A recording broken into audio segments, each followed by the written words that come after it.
Hi there, my name is Ellen. I'll be correcting these essays for you today. Let's take a look at what you have. This is about staying in the same job or switching jobs. Let's see what you wrote. In modern society, we have debated about whether we should remain in the same job or change to other positions before retirement. In my opinion, I firmly agree that workers who hope to have a better chance should change jobs, get rid of other. This essay will use some examples to demonstrate and explain my opinion. Okay, so this is fine. Your opinion is clear, your position that is. So that's fine, that's good. Some of the grammar obviously is a problem. I want you to be a little aware of some of these grammatical mistakes. You don't want to make a lot of grammatical mistakes in the introduction. It doesn't create a strong impression, okay?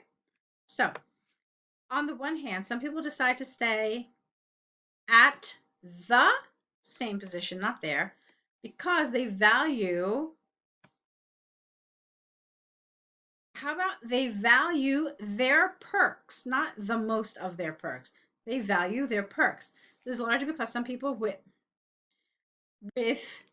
traditional beliefs, it's not just one belief, but it's many, seem to value their wage and fringe benefits more than their working satisfaction. You've got than here, so you need to have some sort of comparison. Some occupations in the country may offer their staff, singular, okay, it's a collective noun, there's no S, a good salary and a great package of benefits.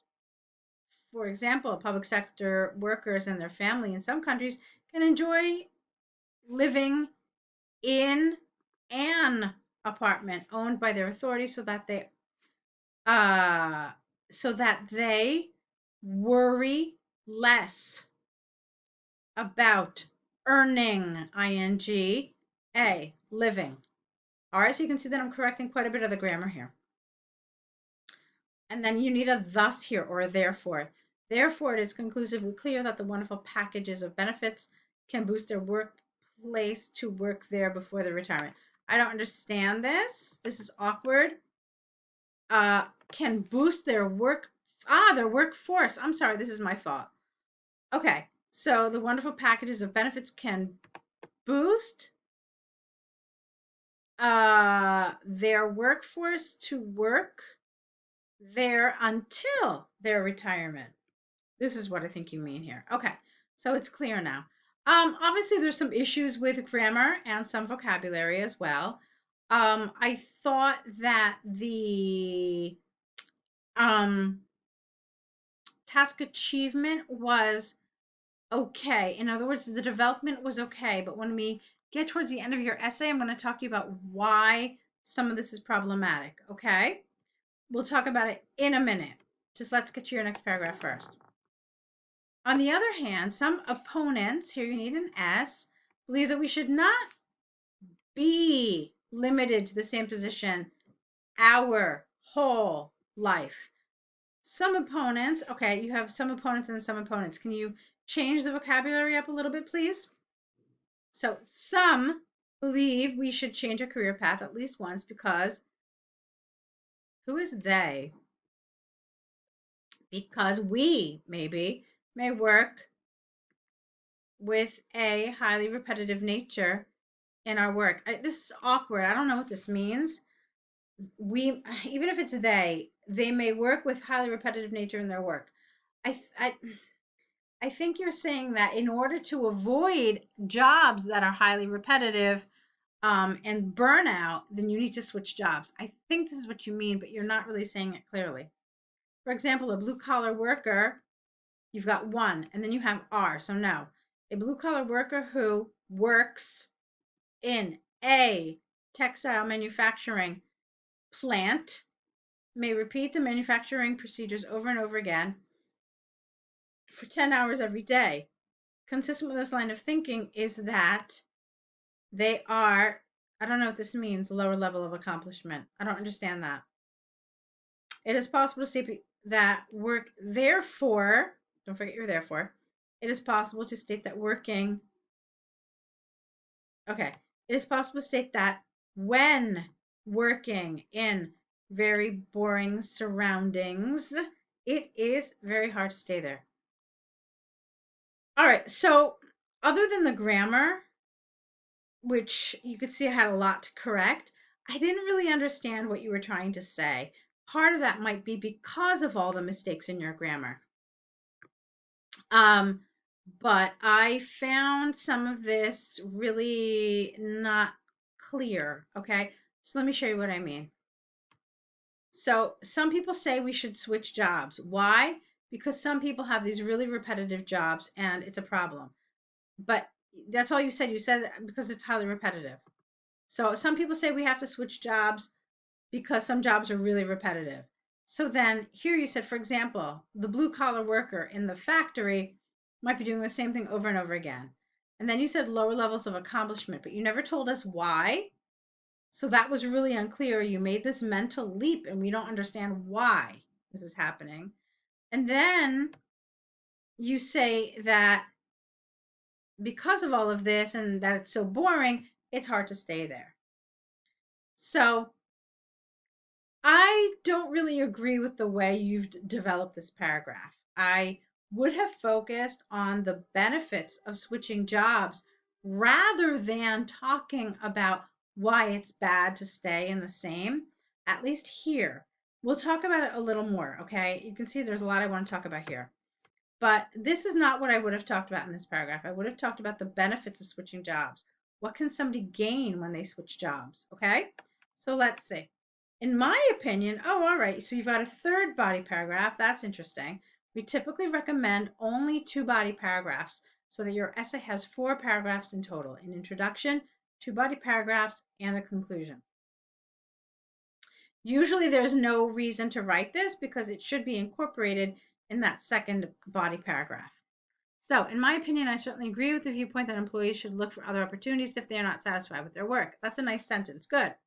It is difficult to remain at a higher level of working motivation without a higher level of satisfaction.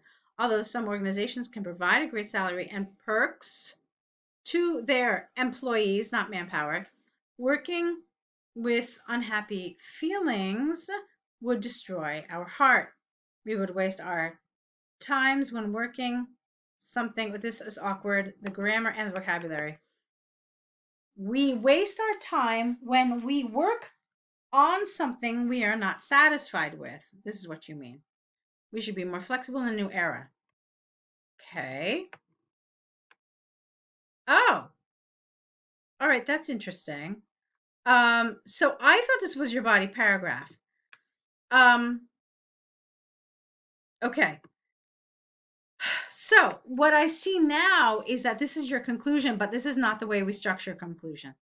Um, Actually, you know what? It's not a conclusion. It's a third body paragraph, and you just didn't hang on. Let me use this. Okay, that's fine. So, um, let me tell you what happened. Basically, you've got a lot of problems with structure. What you needed was, as I said before, 4 paragraphs, an introduction, 2 body paragraphs, and a conclusion. This is not a conclusion. And the reason why is because a conclusion has certain elements. The first thing that it needs to have is it needs to basically rephrase what your position is. So, whatever you said in that last sentence of your introduction, where you talked about your opinion, that's how your introduction must start. So, in conclusion, I believe that it's XYZ. Okay. And then you only need 1 or 2 more sentences where you summarize the main point that you made. Okay, so for example, that maybe we grow more as individuals and as employees when we have different experiences from different employers, and this leads to a better workforce and happier individuals. All right, so something like that would have been good. And then that's it. In the future, people will be encouraged to switch jobs more often. And then you're done. So that's what a conclusion should look like. A conclusion should never have new information. Again, it's just summarizing the things that you've already said.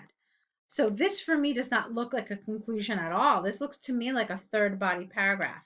So if an examiner were to see this, the examiner would say, oh, well, there's no conclusion. Therefore, this person cannot get above a 5 on coherence and cohesion, okay, because of paragraphing. So you want to be really, really careful about that. You want to make sure you know and can use the appropriate structure for an IELTS essay. Now, since we've talked about that, I kept saying to you, oh, let's go back to this, let's go back to this. So, to what extent do you agree or disagree? You said, I firmly agree that workers who want to have a better chance should change jobs. That's what you said. Now, that's what you told us here. And then here, all of a sudden, you're saying, hey, you know what? There are some perks to staying in the other job, in staying in one job. That to me made no sense. Let me explain why. Because this didn't ask you to talk about both sides. You could, but it didn't ask you to. Okay? And you said you firmly agree with this side. So when I see I firmly agree, I'm assuming that you're going to talk just about that side. What you could have done and what would have made sense given what you wrote in this essay is you could have said, in my opinion, while there are some benefits to staying in the same job, I believe that workers who hope to have a better chance should change to other jobs. That would have made sense. Okay. So while there are some perks, while there are some benefits, on the whole, I think this.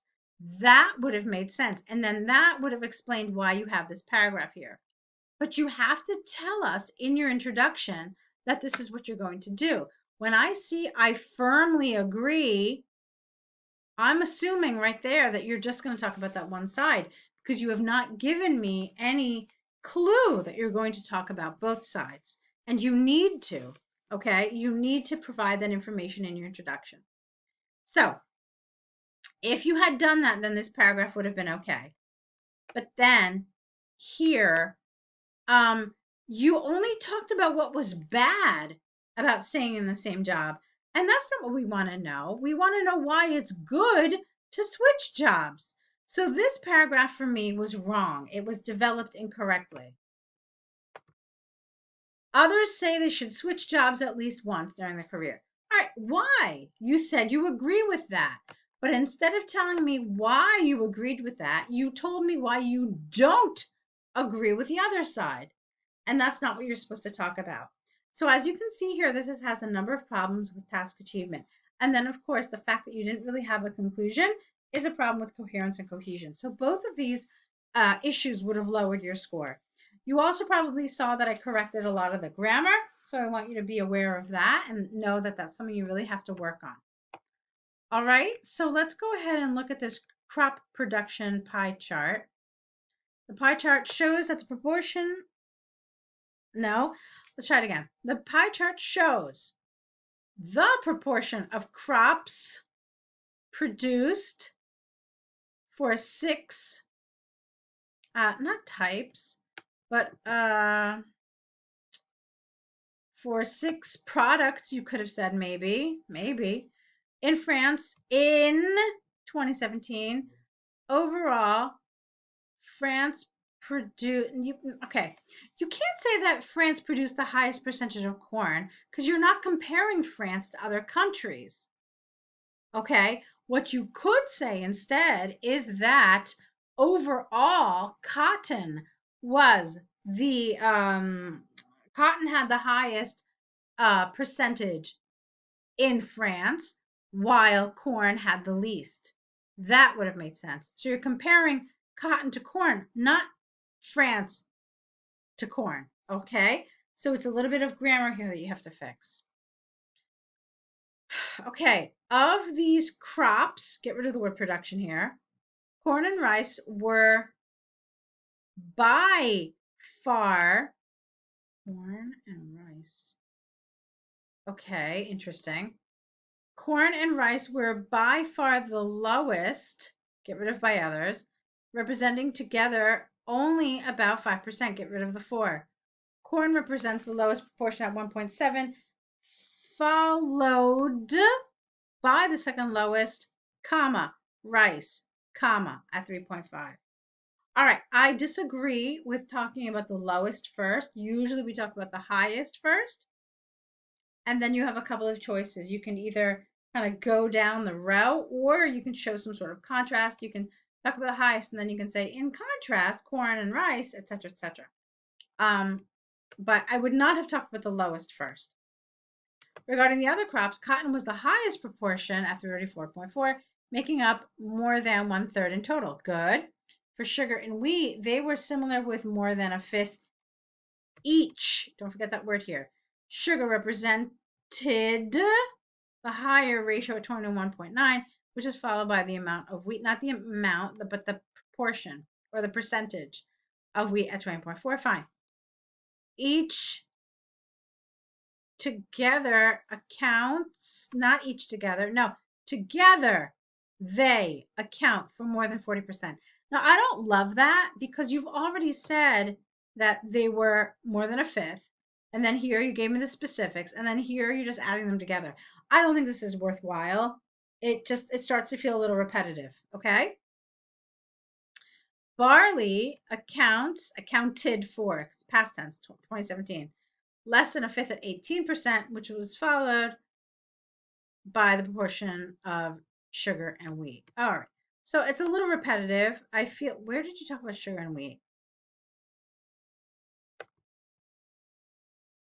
That doesn't make sense. Not which was followed, no, which followed the proportion. Yeah, so some of your grammar here makes this really difficult to follow. Okay. As I mentioned, there are a handful of ways to do this. I think you did a good job at trying to extend this pie chart because there's really not a lot of information to go on, but I think there were other things you could have done as well. So,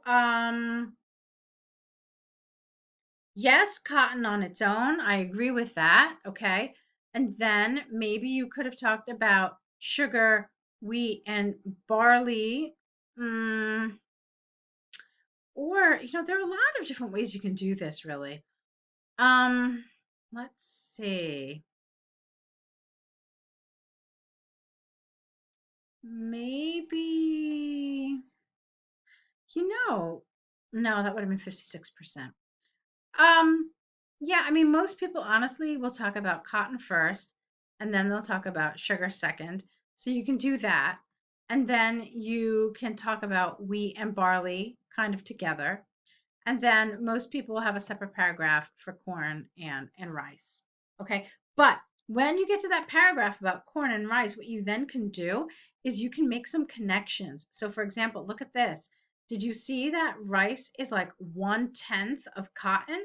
So that's really interesting. And then that like corn is half of rice. So essentially, cotton is about 20 times higher than or rather, cotton production is about 20 times higher than corn production. So these are some of the things that you can do to kind of extend this as you get towards the end of your task one. Okay, so that's a lot of information there to work on. Take a look at it, review it, make some corrections, and let me know if you have any questions, okay? I'll be looking forward to your next set of essays. Good luck.